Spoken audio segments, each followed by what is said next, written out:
Saúde a igreja com a paz do Senhor. Graças a Deus por mais um culto de missões. Louvamos a Deus e devemos agradecer a Ele todos os dias pela nossa Constituição brasileira, pela liberdade que nós temos de adorar a Deus na beleza da sua santidade.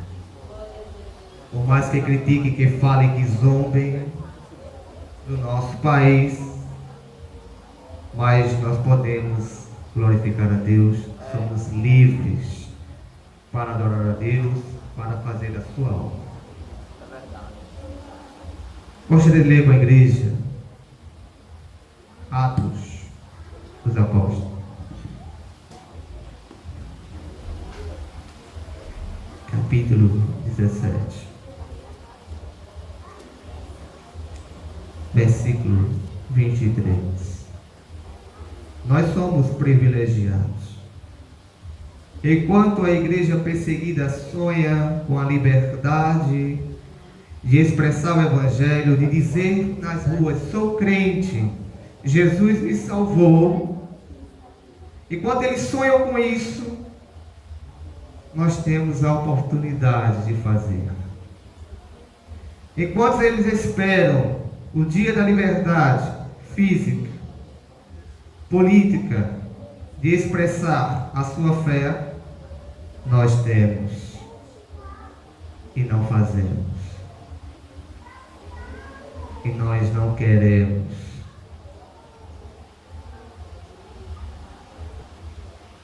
É uma verdade,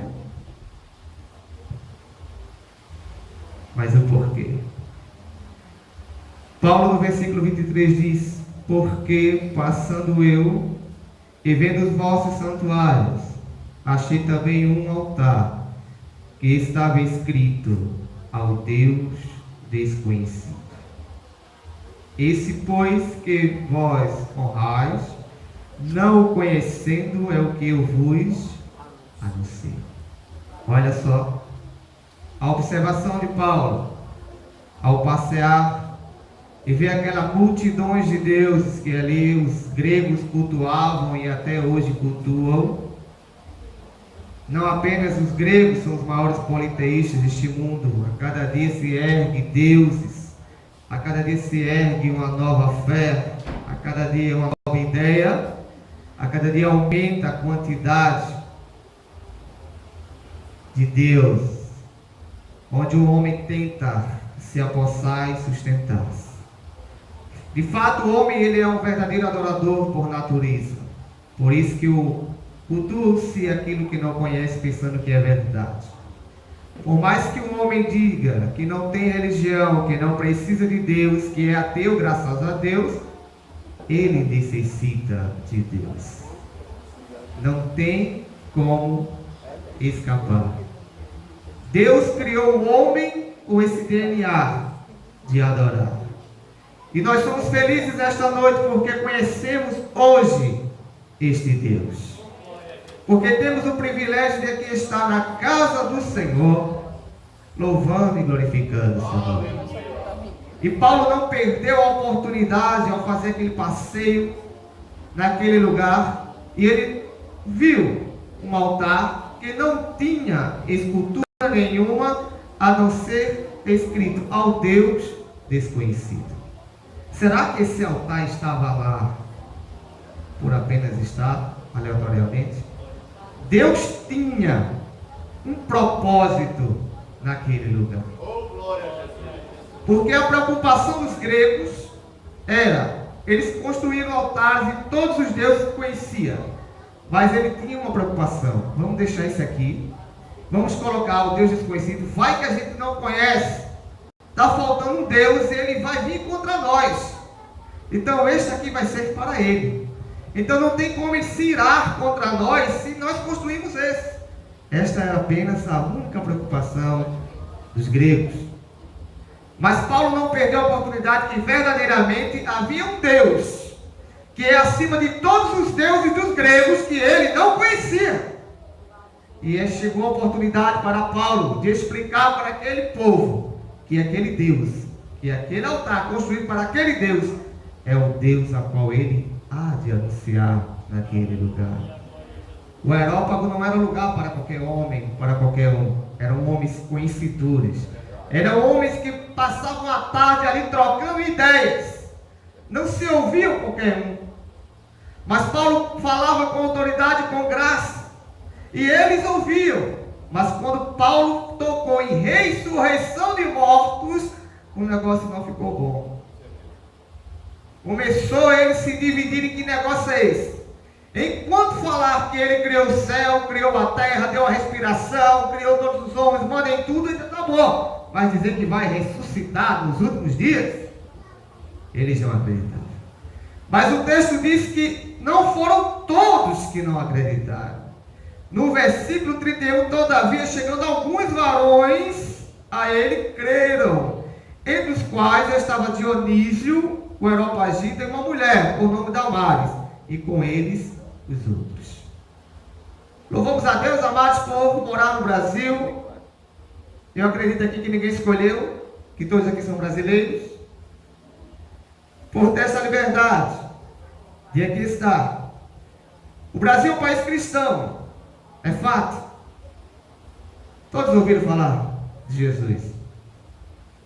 Todos têm a revelação geral, que onde nós andamos por aqui, todo mundo diz: foi Deus que fez o céu, foi Deus que fez a lua, foi Deus que fez o sol, sim ou não? Foi Deus que criou a chuva, é Deus que manda tudo. Mas esse conhecimento geral, ele não gera salvação.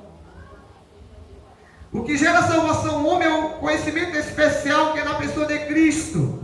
É reconhecer que Jesus morreu na cruz do Calvário e salvação somente por Ele. Mas apenas saber que Ele manda tudo, não garante nada ao homem. Então, morando nesse país, essa cidade maravilhosa, João Pessoa, nesse conjunto maravilhoso, Valentina 2, mas há pessoas nesse conjunto que ainda não conhecem a Deus. Conhece assim, geralmente. Eu creio em Deus, irmão. Desde que eu nasci, eu aceitei. Quem nunca ouviu essa frase?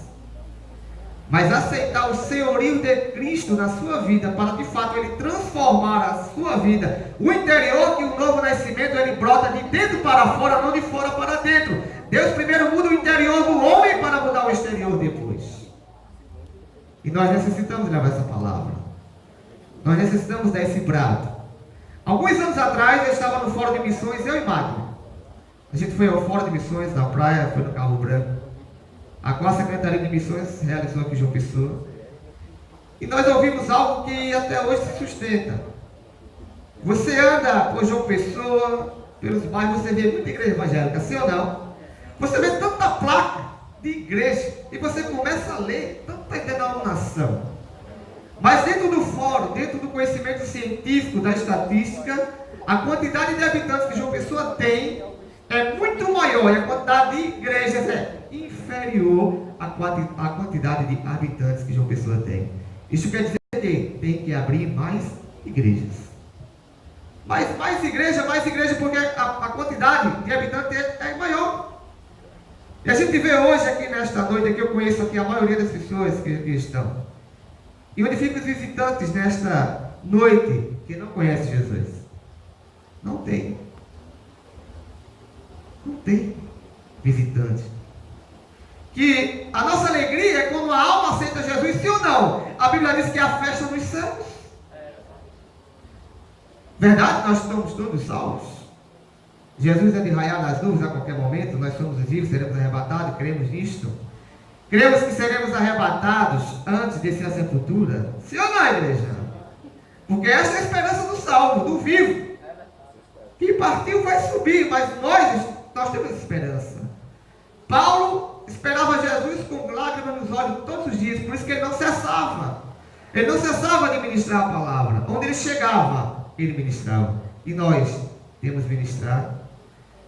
Você chegou para alguém e perguntou a alguém: você sabe por que Jesus morreu na cruz? E aquela pessoa dá uma resposta e diz assim: não sei. Parece brincadeira, mas tem muita gente em nosso meio aqui, na nossa cidade.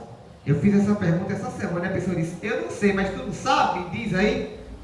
Por quê? Porque ele morreu na cruz. É uma porta, uma oportunidade que nós temos para falar de Jesus. Se temos paz, temos que passar essa paz. Se você ganhasse um carro novo agora, você não passava no Facebook agora a mensagem: ganhei um carro novo, sério, e tu vê o modelo lá, cor maravilhoso, o airbag completo, foi ABS. Passa. Ela não, pastor. Compartilha aí. A minha alegria que Cristo é superior a tudo isso. Nós temos que compartilhar esta fé. Independente da situação que estamos vivendo, Jesus, Ele está superior a todas as coisas. Mas por que eu não hei de pregar esta palavra? Eu fico perguntando a mim, eu não sei até quantos anos. Hoje eu estou com 38, eu não sei. Quantos anos nós vamos ter a liberdade no Brasil de pregar essa palavra? A PL 122 foi colocado um freio de mão nela. Tá? Mas a gente não sabe até quando. Até quando a PL 122? Porque é tudo mordaça para a igreja. E foi brecada lá. Mas e nós? O que iremos fazer? Então hoje nós estamos em janeiro, hoje é 12, primeiro culto de missões. E vamos para as ruas, igreja. Imagina esse povo todinho aqui no meio da rua, pregando a palavra. Agora eu pergunto, tem gente para nos ouvir? Ou a gente vai encontrar casas fechadas e ninguém que não vai querer ouvir o evangelho? As pessoas ligam a televisão amanhã de manhã, tristeza, desgraça, crise. No meio-dia, do mesmo jeito. Os apresentadores brincam com a desgraça alheia. Porque quem tem conhecimento, quem tem um pouquinho, não dá cabimento a essas coisas. Tá? E quando é à noite, do mesmo jeito. Então a pessoa fica saturada. Aí chega você com o evangelho. É coisa boa, não. Chega você com a palavra de esperança, de fé, de alegria. Vai mudar. Deus vai fazer. Porque Ele te ama. Porque Ele tem um plano na tua vida. E aquela pessoa vai dizer assim: eu estou gostando. Porque o que eu ouvi matou tanto, roubaram tanto, está chovendo em tanto lugar, tanta gente desabrigada. E você vê que um negócio desse, fale mais de Jesus para mim. Então o apóstolo Paulo não perdia. E nessa segunda viagem dele missionária, ele não perdeu a oportunidade mais uma vez. E ele chegou e viu. A gente tem que ver a oportunidade em tudo. É chegar e observar: eu tenho brecha ou não tenho para entrar aí? Quem já sentou no ônibus daqui para a Lagoa? Olha que é uma viagem boa, viu? O trânsito está uma maravilha. Então se você sai daqui do Valentina para o centro, geralmente dá 1 hora. Se o trânsito estiver carregado, 1h20 ou 1h30, né? Aí ali Isaías dizendo 1h30, dá. Mas imagina só, a pessoa senta do teu lado assim, você diz: bom dia, boa tarde, boa noite. Você conhece Jesus? Tem que ter coragem, não tem, irmãos? Você conhece Jesus? Às vezes o cara está tão perturbado: eu quero conversa com Jesus. Lá vem esse crente, só pode ser crente, falar de Jesus. Não, mas Ele te ama, calma, meu filho. E levar, tentar dialogar. Porque hoje em dia é mais fácil falar de Copa do Mundo, que está se aproximando aí, esse grande acontecimento no país, que a igreja não vai perder a oportunidade, tá? A igreja vai bombardear esse evento. Pelo menos liberdade nós temos para isso. A novela das 7, das 6, das 9, estou pedindo para os irmãos assistirem novela, não, viu, irmãos? Estou apenas aqui falando que é mais fácil a gente conversar essas coisas do que o evangelho.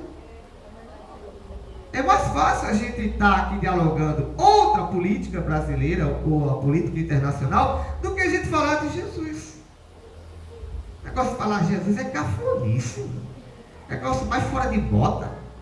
Mas já somos salvos, amados. E temos que falar de Jesus. Os jovens precisam de Jesus. Os anciãos precisam de Jesus. Os senhores e as senhoras precisam de Jesus. Fica esta palavra nesta noite, neste culto de missões. E nós somos responsáveis por proclamar a Jesus. Sim ou não, amados? O pastor Josué Gonçalves, ele disse que uma igreja que não evangeliza, ela perde o rótulo de igreja evangélica. Não evangeliza. Porque a função da igreja é só isso, amados. Jesus salva. Se não fosse para evangelizar, ou para a gente não estar aqui, era pior ainda a situação. Jesus salvou, partiu.